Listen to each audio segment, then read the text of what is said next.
एक फैसले से मचा दिया तहलका। एमपी का मुख्यमंत्री कैसे बना कानपुर का लड़का। देहरादून से कोलकाता तक पढ़ाई, किस्मत जगी तो भोपाल ले आई। 9 बार जीती सांसदी, जिसे चाहकर भी हटा नहीं पाए राहुल गांधी। जिसने अपनी शर्तों पर की सियासत, जिसे पता है सोनिया के घर की आहट। जिसकी बात मोदी ने भी मानी, इंदिरा के तीसरे बेटे कमलनाथ की कहानी। नमस्ते, आप देख रहे हैं एबीसी भारत और लाइफ स्टोरी में आज बात कमलनाथ की।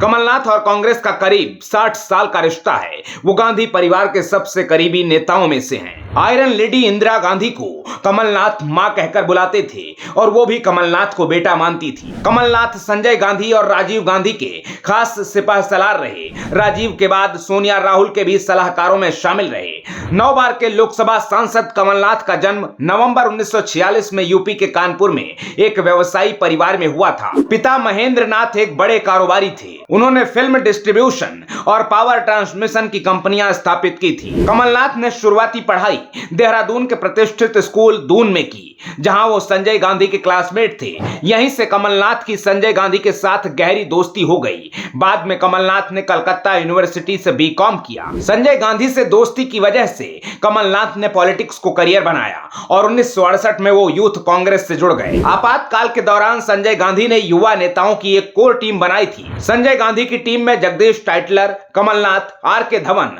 और रुखसाना सुल्ताना जैसे कई बड़े नेता शामिल थे। आपातकाल के बाद मोरारजी देसाई की अगुवाई में जनता पार्टी की सरकार बनी।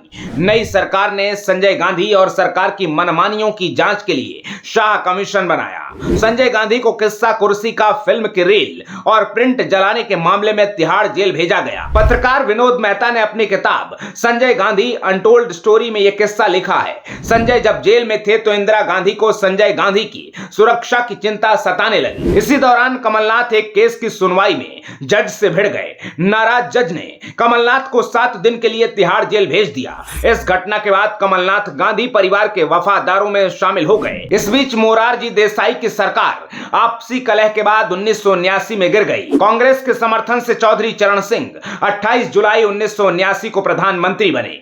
5 महीने बाद कांग्रेस ने समर्थन वापस ले लिया और जनवरी 1980 में मध्यावधि चुनाव हुए। इस चुनाव में संजय गांधी ने अपने सभी करीबियों को चुनाव मैदान में उतारा। युवाओं को लोकसभा टिकट दिया गया और कानपुर के कमलनाथ को छिंदवाड़ा से चुनाव लड़ाया गया। कमलनाथ के लिए इंदिरा गांधी ने खुद प्रचार किया और 13 दिसंबर 1979 को छिंदवाड़ा में रैली की। इस रैली में इंदिरा ने कहा, राजीव और संजय के बाद कमलनाथ मेरे तीसरे बेटे हैं। मुझे भरोसा है कि आप इन्हें भारी बहुमत से जिताएंगे। छिंदवाड़ा के लोगों ने इंदिरा की बात हमेशा हमेशा के लिए मान ली। 1997 के अलावा कमलनाथ छिंदवाड़ा से लगातार 9 बार जीतते रहे। कानपुर पीछे छूट गया और छिंदवाड़ा पहला घर बन गया। कमलनाथ जब खुद चुनाव नहीं लड़े तो उनके परिवार ने छिंदवाड़ा से जीत हासिल की। 1996 में उनकी पत्नी अलकानाथ सांसद चुनी गई। 2018 में एमपी के सीएम बने तो बेटे नकुलनाथ को विरासत सौंप दी। गांधी परिवार से जुड़े लोग बताते हैं कि कमलनाथ हमेशा इंदिरा गांधी को मां कहकर बुलाते थे। उन पर गांधी परिवार का भरोसा हर दिन गहराता चला गया। संजय गांधी, इंदिरा गांधी और राजीव गांधी के निधन के बाद भी वो गांधी परिवार के करीबियों में रहे। कमलनाथ कांग्रेस की सरकारों में मंत्री रहे। नरसिंह राव की सरकार में पर्यावरण और कपड़ा मंत्रालय संभाला। मनमोहन सिंह की पहली सरकार में केंद्रीय वाणिज्य और उद्योग मंत्री बने। यूपीए 2 में सड़क परिवहन, शहरी विकास और संसदीय कार्य मंत्रालय की जिम्मेदारी मिली। और साल 2018 में सिंधिया की बगावत के बावजूद गांधी परिवार ने कमलनाथ को एमपी में सीएम की कुर्सी पर बैठाया। इतना ही नहीं, सिंधिया ने आर पार का फैसला कर लिया। सोनिया राहुल ने तब भी कमलनाथ को हटाने की हिम्मत नहीं की। चुनावी विशेषज्ञ मानते हैं कि कमलनाथ के चक्कर में कांग्रेस ने एमपी में सत्ता गंवा दी, लेकिन कभी डायरेक्ट एक्शन का प्लान नहीं बनाया। कमलनाथ के इस किस्से पर आप क्या कहेंगे? कमेंट बॉक्स में जरूर बताइएगा। आते रहिए। जय हिंद।